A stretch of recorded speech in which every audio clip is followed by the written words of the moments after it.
अब राहुल जी अमित शाह के इस्तीफे के पीछे पड़े हैं। सर देखिए, जिस तरीके से जो छात्रों पर लाठियां चली और जो छात्रों पर जो इस तरीके से बर्बरता हुई है और उसमें कुछ पुलिस वालों के भी चोटें लगी हैं, तो यही सवाल है आखिर वो लाठी चार्ज का और जो वाटर कैनन हुआ, आंसू गैस के गोले छोड़े गए, वो किसने ऑर्डर दिया था? तो अगर गृह मंत्री जवाब नहीं देंगे संसद में आकर तो कौन देगा? तो बीजेपी वाले कह रहे हैं ना वो डीएम और मजिस्ट्रेट का ऑर्डर होता है। नहीं, डीएम यहाँ मजिस्ट्रेट ऑर्डर दे देते हैं। और जो अयोध्या में हुआ था उस पर नेताजी मुलायम सिंह को आज तक दोषी ठहराया जाता है। वहां पर मुलायम सिंह जी दोषी थे और यहाँ पे मजिस्ट्रेट साहब दोषी हो गए। तो ये दोगली नीति है। इस पर जवाब देना होगा कि आखिर किसके आदेश पर जो छात्रों पर लाठियां बांधी गई, छात्रों पर आंसू गैस के गोले छोड़े गए और जो छात्रों के साथ बर्बरता हुई है, इसका जवाब देश के गृह मंत्री जी देंगे। अब देश के यूथ का और तमाम लोगों की आवाज उठ रही है कि गृह मंत्री अमित शाह जी का इस्तीफा लेकर जाएंगे। पुलिस वाले के बच्चों ने जो प्रेस कॉन्फ्रेंस करी है वो नहीं सुनी क्या आपने? नहीं, जिसने की है, जिसने पुलिस वालों की कुछ हाथापाई की है, पुलिस वालों के साथ बर्बरता की है, उन पर भी होनी चाहिए। देखिए, अगर कोई भी व्यक्ति कानून का उल्लंघन करता है या संविधान से अलग हटकर कार्य करता है तो उसके खिलाफ कानूनी कार्रवाई होनी चाहिए। पुलिस वाले भी इस देश के नागरिक हैं, पुलिस वालों के भी बच्चे हैं, पुलिस वालों का भी परिवार है, लेकिन पुलिस वालों को जो ऑर्डर दिया था वो किसने दिया था, ये सबसे बड़ा सवाल है। अभी तक वो सवाल स्पष्ट नहीं हो पा रहा। देश के गृह मंत्री जी और भारतीय जनता पार्टी के जो लोग हैं वो इसका जवाब दें कि छात्रों पर जो लाठीचार्ज हुआ था वो किसके कहने पर हुआ था। सर, आंदोलन में 2800 आदमी को डिटेक्ट किया है क्रिमिनल बैकग्राउंड का। नहीं, अगर यहाँ पर कोई उन्होंने क्रिमिनल गतिविधि की है, उन्होंने कुछ हुड़दंग किया है या पुलिस के साथ बदतमीजी की है, मारपीट की है, तो उन पर केस होना चाहिए ना। अगर उनका पिछला बैकग्राउंड क्या जानकर करेंगे? फेस डिटेक्टिंग सिस्टम से निकाला है ना कि उन पर उनका क्रिमिनल बैकग्राउंड रहा है पहले से। नहीं, जिन्होंने गलत किया है उनको सर कानूनी कार्रवाई होनी चाहिए। हम किसी गलत व्यक्ति का या सामाजिक तत्व का समर्थन नहीं करते, लेकिन सबसे बड़ा सवाल आज भी यही है देश के संसद में सवाल उठता है लेकिन बार बार संसद स्थगित हो जाता है। तमाम देश के विपक्ष के नेता एक ही सवाल पूछ रहे हैं कि गृह मंत्री अमित शाह जी इसका जवाब दें। अमित शाह जी जवाब क्यों नहीं देते? ये बताइए। जो सवाल है उनके विभाग से हुआ है तो सवाल तो अमित शाह जी से ही पूछा जाएगा। तो अमित शाह जी सवाल दें, जवाब दें कि आखिर जो छात्रों पर लाठीचार्ज हुआ है किसके आदेश पर हुआ है। मोदी जी ने बड़ा दिल दिखाते हुए बच्चों को माफ भी कर दिया है। नहीं, तो मोदी जी देश के प्रधानमंत्री हैं और जो छात्रों का गुस्सा था सिर्फ एक सिंगल पॉइंट डिमांड थी। जो इस्तीफा 32 दिन के बाद हुआ, अगर वो इस्तीफा दूसरे दिन हो जाता तो इतना बखंडा ही खड़ा नहीं होता।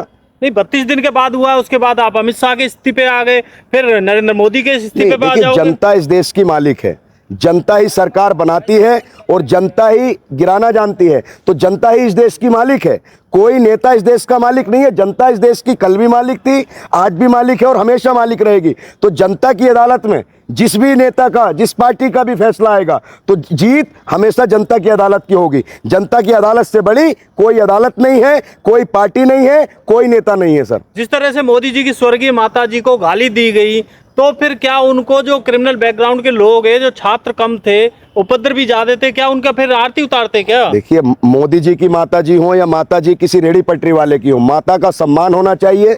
जिन्होंने भी गाली दी है उनके खिलाफ कार्रवाई हो रही है ना। तो देखिए, माता जी मोदी जी की भी है और माता जी एक मजदूर की भी है, माता जी राहुल गांधी जी की भी है। तो अब शब्द किसी के खिलाफ नहीं बोलना चाहिए, शब्दों की मर्यादा रहनी चाहिए। हमारे देश के प्रधानमंत्री जी ने राहुल गांधी जी की जो माता है उनको भी क्या क्या कहा था, तो वो भी किसी की माता थी। क्या कहा? तो माँ का सम्मान होना चाहिए। इस देश में सबसे बड़ी योद्धा अगर कोई है तो वो माँ है, और माँ सबकी होती है।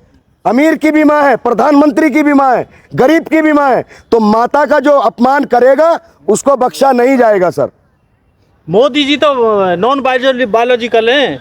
नहीं तो सर, मोदी जी तो कुछ भी कह देते हैं। मोदी जी तो ये भी कह देते हैं मैं पठान का बच्चा हूँ, पंजाब जाते हैं कि मेरा पंजाब से पुराना नाता है, बंगाल जाते हैं मेरा बंगाल से पुराना नाता है। लेकिन जो मूलभूत मुद्दे हैं, जो नौकरियां हैं, रोजगार है, महंगाई है, शिक्षा है, स्वास्थ्य है, उस पर बात नहीं करते। मोदी जी से लंबी लंबी बातें करा लीजिए। अब यूपी के चुनाव में जाएंगे तो कहेंगे यूपी से मेरा पुराना नाता है। तो देश के प्रधानमंत्री अपने वादे भूल गए।